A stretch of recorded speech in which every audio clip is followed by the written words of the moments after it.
हिमाचल प्रदेश की कुल्लू घाटी में व्यास नदी कलकल बह रही थी।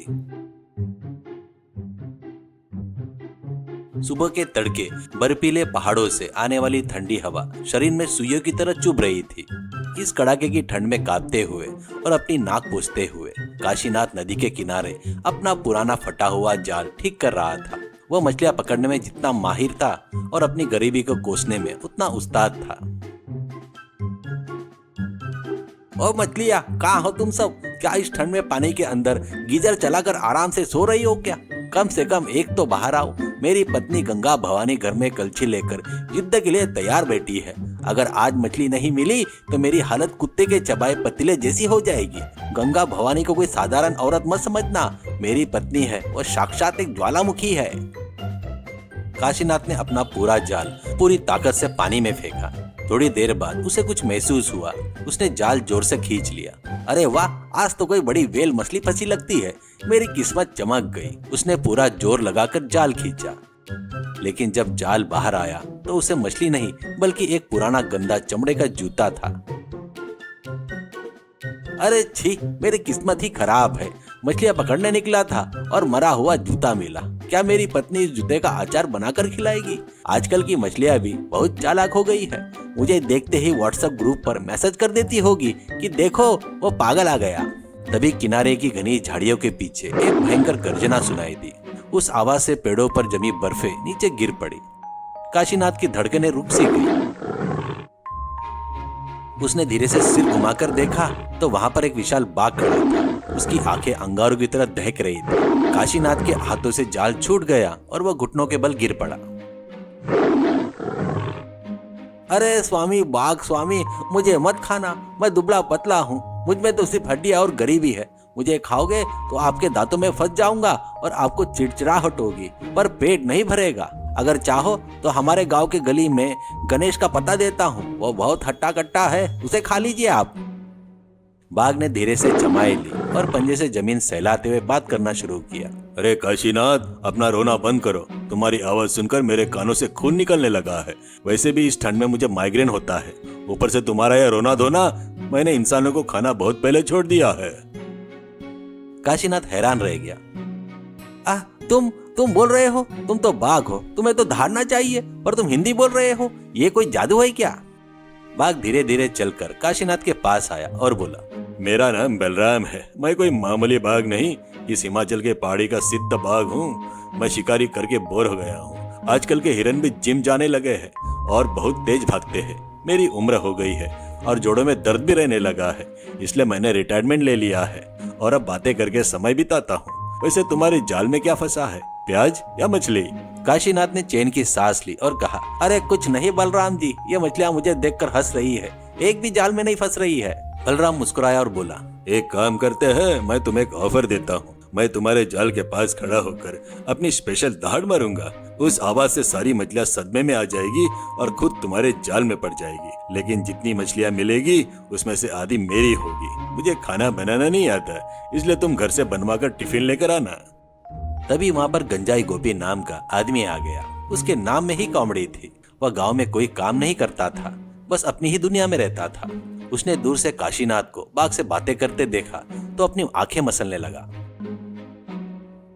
अरे काशीनाथ, ये क्या है? तुम बाघ के साथ गप्पे लड़ा रहे हो या मेरी चाय में किसी ने कुछ मिला दिया? यह बाघ तुम्हें खाने के बजाय बगल में बैठकर सुन क्यों रहा है? क्या ये सर्कस का बाघ है? बलराम को गुस्सा आया। उसने गोपी की तरफ एक जोरदार गुर्राहट की। गोपी थरथर कांपने लगा। अरे बाप रे, ये तो असली बाघ है। काशीनाथ संभल कर, अगर ये तुम्हें खा जाए तो ठीक है, पर इसने मुझे खा लिया तो गांव में कॉमेडी करने वाला कोई नहीं बचेगा।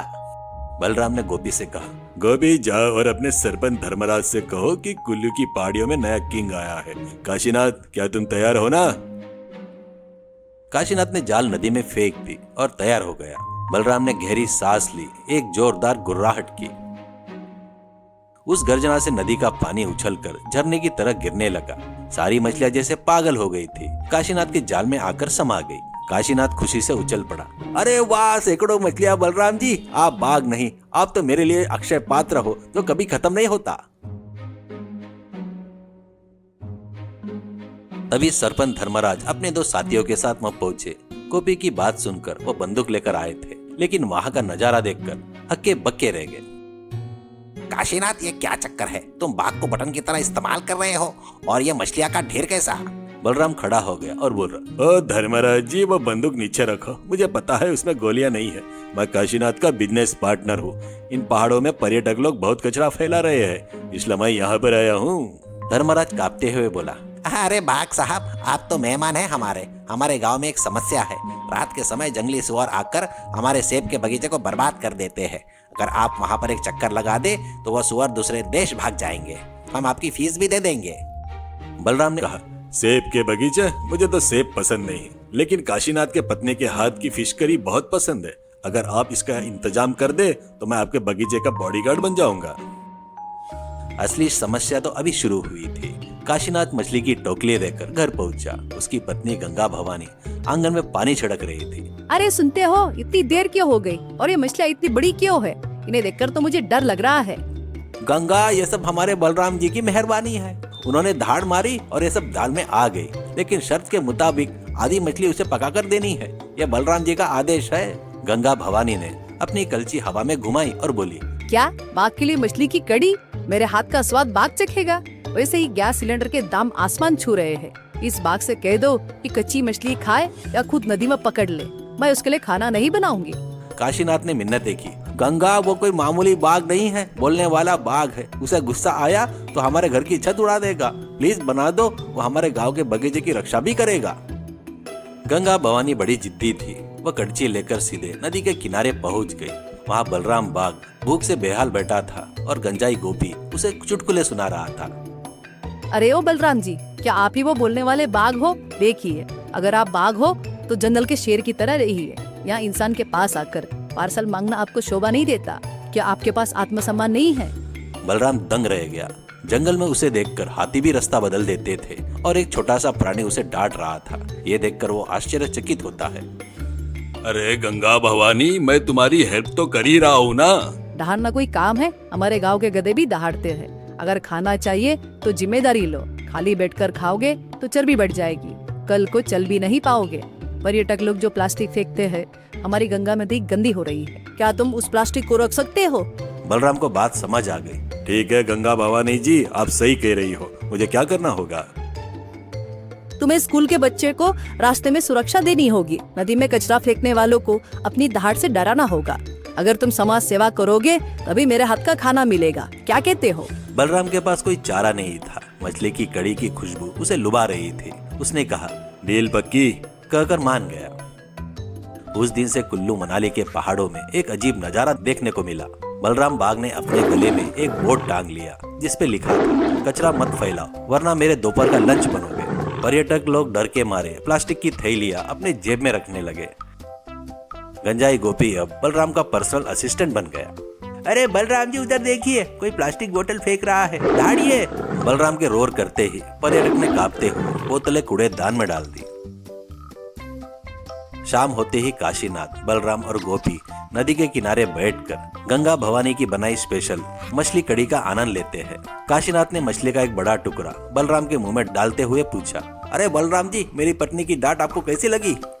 बलराम मछली चबाते हुए बोल रहा, काशीनाथ, जंगल के शिकार से ज्यादा मुश्किल है तुम्हारी पत्नी की कड़छी से डर से काम करना, लेकिन इस स्वाद के लिए तो मैं हिमालय को भी उठा सकता हूँ। और वो हंस पड़ा।